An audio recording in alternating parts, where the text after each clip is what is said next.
목소리로 봉독하겠습니다. 시작. 내 고초와 재난 곧 쑥과 담즙을 기억하소서.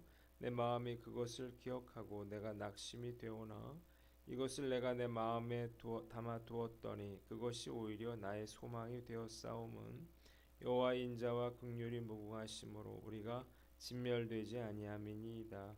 이것들이 아침마다 새로우니 주의 성실하심이 크시도소이다. 내 심령에 이르기를 여호와는 나의 기업이시니 그러므로 내가 그를 바라리라 하도다. 기다리는 자들에게나 구하는 영혼들에게 여호와는 선하시도다. 사람이 여호와의 구원을 바라고 잠잠히 기다림이 좋도다. 사람은 젊었을 때에 멍에를 매는 것이 좋으니 혼자 앉아서 잠잠할 것은 주께서 그것을 그에게 메우셨음이라. 그대의 입을 땅에 티끌에 댈지어다. 혹시 소망이 있을지로다. 자기를 치는 자에게 뺨을 돌려대어 치욕으로 배불릴지어다. 이는 주께서 영원하도록 버리지 아니하실 것임이며 그가 비록 근심하게 하시나 그의 풍부한 인자하심에 따라 긍휼히 여기실 것임이라. 주께서 인생으로 고생하게 하시며 근심하게 하심은 본심이 아니시로다. 세상에 있는 모든 갇힌 자들을 발로 밟는 것과 지존자의 얼굴 앞에서 사람의 재판을 굽게 하는 것과 사람의 송사를 억울하게 하는 것은 다 주께서 기쁘게 보시는 것이 아니로다. 주의 명령이 아니면 누가 이것을 능히 말하여 이루게 할 수 있으랴. 화와 복이 지존자의 입으로부터 나오지 아니하느냐. 살아있는 사람은 자기 죄들 때문에 벌을 받나니 어찌 원망하랴. 아멘. 오늘은 예레미야 애가서 3장 19절로 39절 말씀을 가지고 인자와 긍휼이 무궁하심으로 라고 하는 제목으로 묵상 나눔하도록 하겠습니다.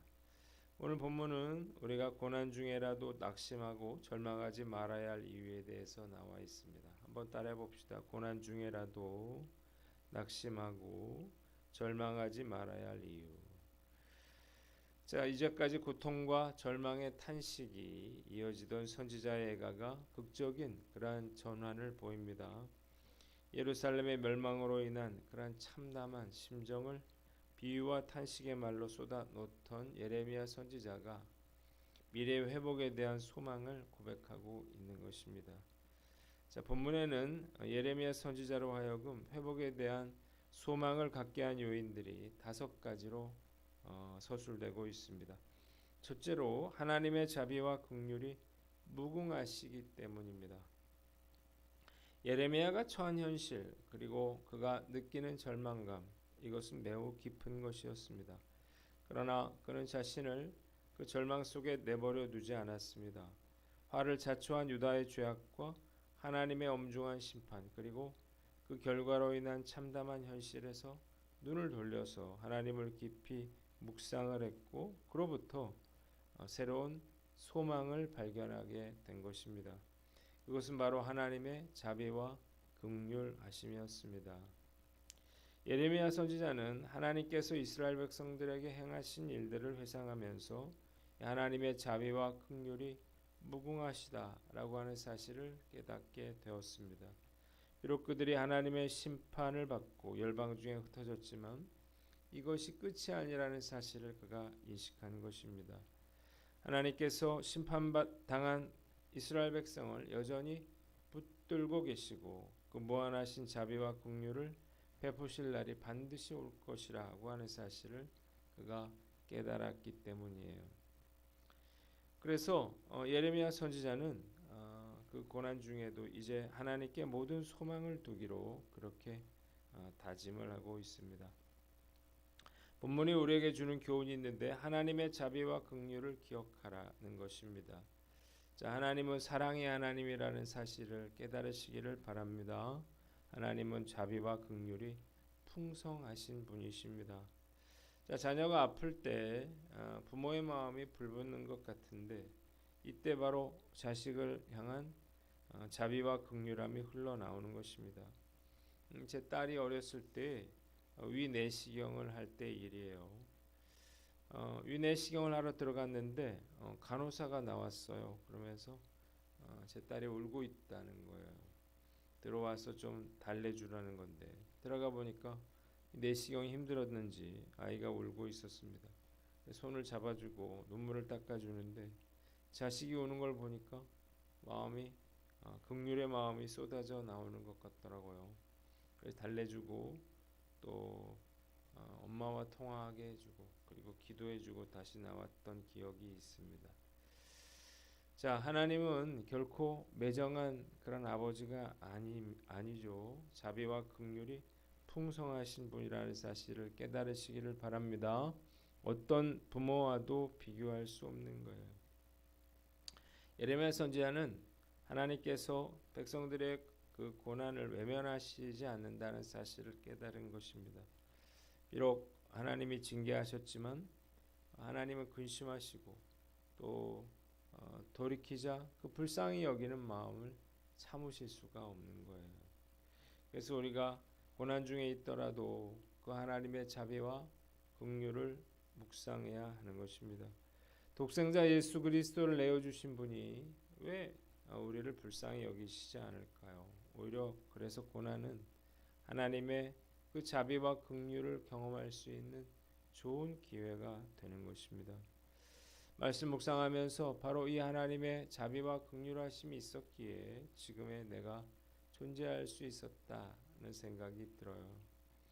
앞으로도 이 하나님은 매정한 분이 아니시고 자비와 긍휼이 풍성하신 분이라는 사실을 꼭 마음에 새기고 살아가는 저와 여러분들 되시기를 주님의 이름으로 축원합니다.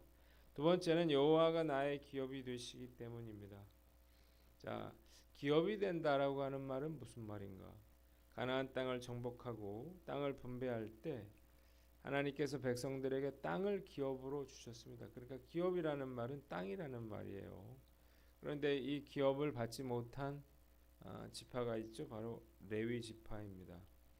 레위 지파는 땅을 기업으로 받지 못했지만 하나님께서 대신 그들에게 기업이 되게 해주시겠다 이렇게 말씀하셨어요. 그래서 레위 지파는 그 하나님을 의지하고 살아야만 했습니다.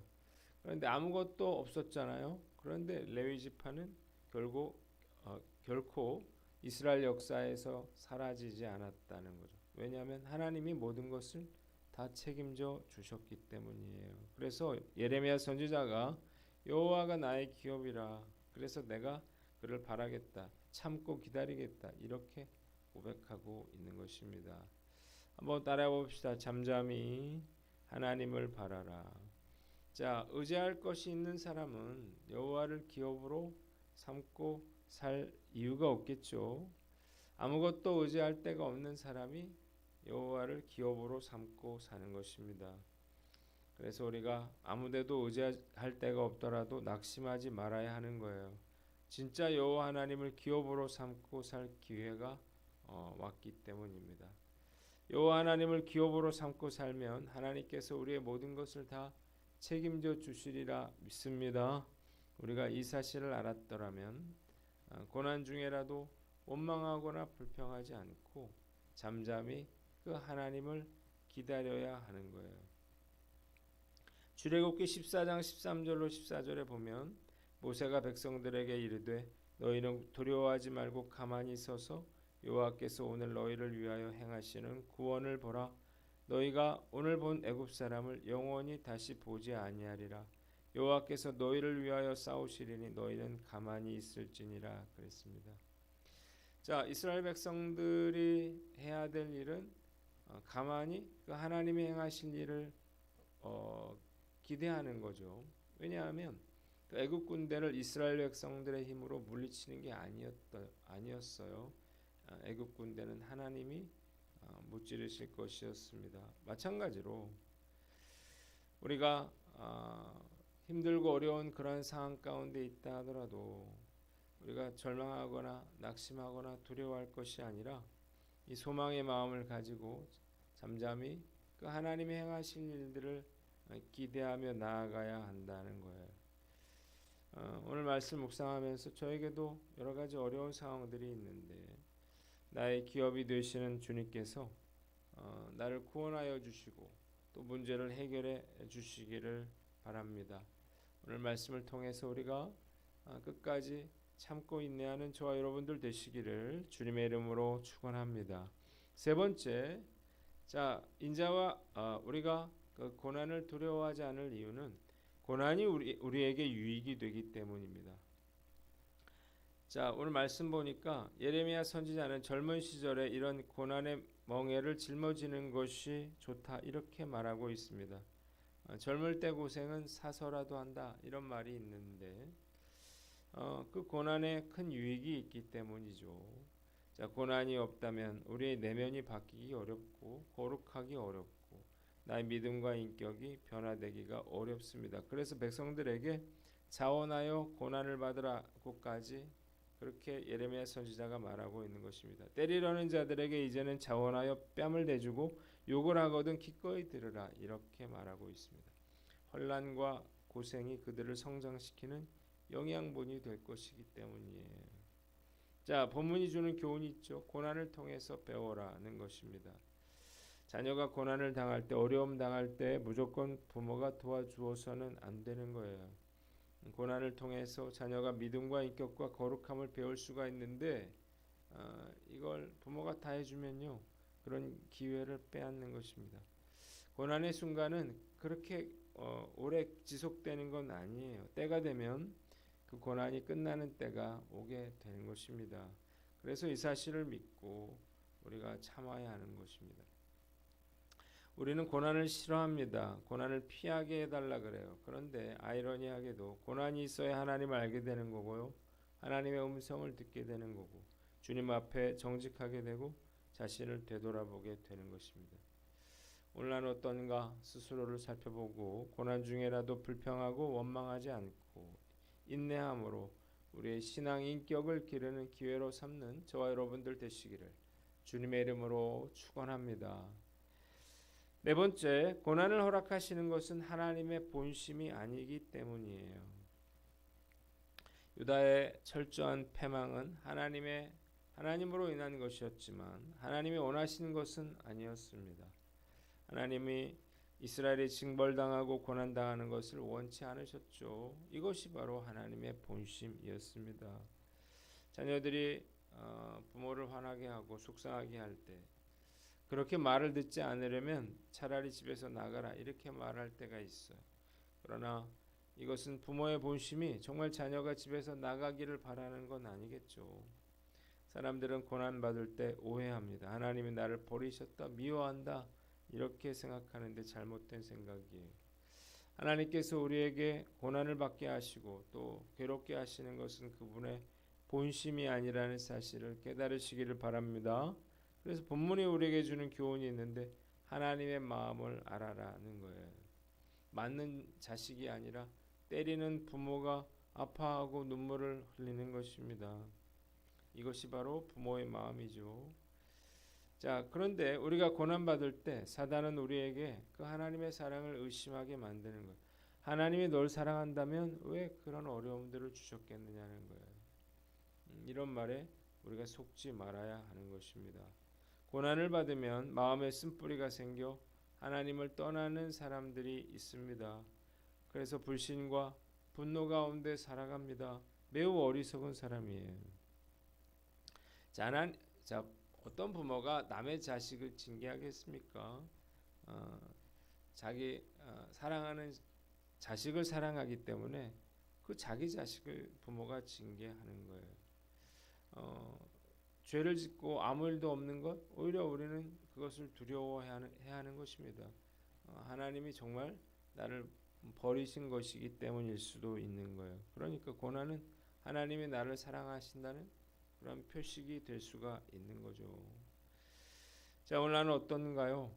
고난 중에서 그 하나님의 사랑을 우리가 발견하시기를 바랍니다. 그런 사람이 믿음의 사람이죠. 성경에 나온 제가 얼마 전에 성경의 그런 위대한 인물들에 대해서 제가 설교를 한 적이 있었어요. 아브라함, 다윗이라든지 그런 많은 그런 믿음의 사람들. 자, 고난 받지 않은 사람들이 어디 있었나요? 특히 예수 그리스도, 예수님은 십자가의 고난을 당하셨습니다. 오늘 나는 어떤가? 고난 중에 끓는 그 하나님의 마음을 헤아릴 줄 아는 저와 여러분들 되시기를 주님의 이름으로 축원합니다. 마지막으로 하나님의 주권적인 섭리 때문이에요. 37절로 39절에 나와 있죠. 자, 하나님을 깊이 묵상하는 가운데 예레미야 선지자에게 소망을 준 또 하나의 사실은 세상의 모든 일들이 우연이 아니라 하나님의 주권적인 섭리 가운데 이루어지고 있다는 것입니다. 자, 고난이 우연히 일어난 일이 아니라면 하나님의 섭리 가운데 있다면 때가 되면 하나님이 회복시켜 주시지 않을까요? 자, 우리가 절망하는 이유는 해결책이 없기 때문이고 희망이 보이지 않기 때문인데 이것은 하나님의 주권이 무엇인가를 알지 못하기 때문에 일어나는 것입니다. 유다의 상황은 절망적이었고 또 아무런 변화도 없어 보였지만 예레미야 선지자는 이 모든 것이 하나님의 주권 가운데 있다는 사실을 깨달았어요. 그래서 절망 가운데에서 한 줄기 소망의 빛을 발견하게 되는 것입니다. 본문이 우리에게 주는 교훈이 있어요. 믿으라는 것입니다. 자, 여러분 모든 것이 하나님의 섭리 가운데 있다는 사실을 깨달으시기를 바랍니다. 왜 우리가 고난 중에 절망하는가? 우리가 이걸 깨닫지 못하기 때문이에요. 자, 우리가 오늘 말씀을 통해서 뭘 알 수 있습니까? 그럼에도 불구하고 고난 중에도 절망하지 않는 것은 하나님의 자비와 긍휼 때문이고 요 하나님이 우리의 기업이 되시기 때문이고 고난이 유익이기 때문이고 고난이 하나님의 본심이 아니기 때문이고 또 하나님의 주권적인 섭리가 있기 때문입니다. 어제 제가 장종택 목사님의 딸 이야기를 했는데 뒷이야기가 있습니다. 뭐 그런 와중에 설상가상으로 6살 막내가 신종플루에 걸렸는데 또 거기에 소아 우울증에 걸렸다 그래요. 그 막내가 친척집을 전전하다가 결국 우울증에 걸린 건데 의사는 셋째가 더 위험하다면서 그 병원에 입원시키고 부모가 돌봐야 한다 그랬어요. 그래서 아내가 셋째를 맡아서 이제 간호를 하고 그 혼자 온유를 맡아야 하는 그런 기가 막힌 그런 상황이 됐습니다. 그런데 놀라운 일이 벌어졌죠. 이 온유가 평소처럼 발작을 일으키며 괴성을 지르기 시작했는데 평소와 다른 게 있었습니다. 이 아이가 갑자기 예수님 하면서 깨어난 거죠. 순간적으로 핸드폰 동영상을 찍었어요. 병원이 발칵 뒤집힌 것은 모든 면역 체계가 사라지고 근육과 살이 없어 물 한 방울도 마시지 못하는 아이가 말을 한 거예요. 자, 재활을 시작하려는데 8일 후에 대낮에 아이가 신발을 신겠다고 했어요. 그러면서 아이가 웃으면서 걸어 나왔습니다. 이 광경을 보고 간호사들이 모두 울었고 한 의사는 이 일은 하나님이 행하신 일이라 이렇게 고백을 했습니다. 그러면서 그가 이런 고백을 해서 하나님이 하시고 싶은 말이 있는데 나 살아있다라고 하는 그런 말씀이었다는 거예요. 정말 놀라운 기적이 아닐 수 없죠.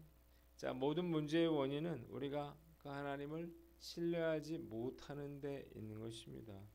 왜 우리가 현실을 보고 절망하나요? 두려움 때문이에요. 그 안에 있는 그 하나님의 주권과 섭리를 우리가 깨닫지 못하기 때문이에요. 그래서 우리가 어려운 일 당하면 두려워하는 거고요. 그리고 세상적인 것들, 그런 것들을 의지하려고 하는 거예요. 그런 두려움은 우리가 하나님을 신뢰해야만 사라진다는 사실을 깨달으시기를 바랍니다. 말씀 묵상하면서 오늘도 하나님은 이래도 너 나를 신뢰하니 이렇게 물으시는 것 같아요. 오늘 나는 어떤가 스스로를 돌아보고 우리가 그 하나님을 온전히 신뢰함으로 고난 중에라도 믿음을 잃지 않는 저와 여러분들 되시기를 주님의 이름으로 축원합니다. 기도하겠습니다. 하나님 아버지, 예레미야처럼 고난 중에도 절망하지 않고 어떤 상황에서도 온전히 주님만 신뢰케 하여 주시옵소서.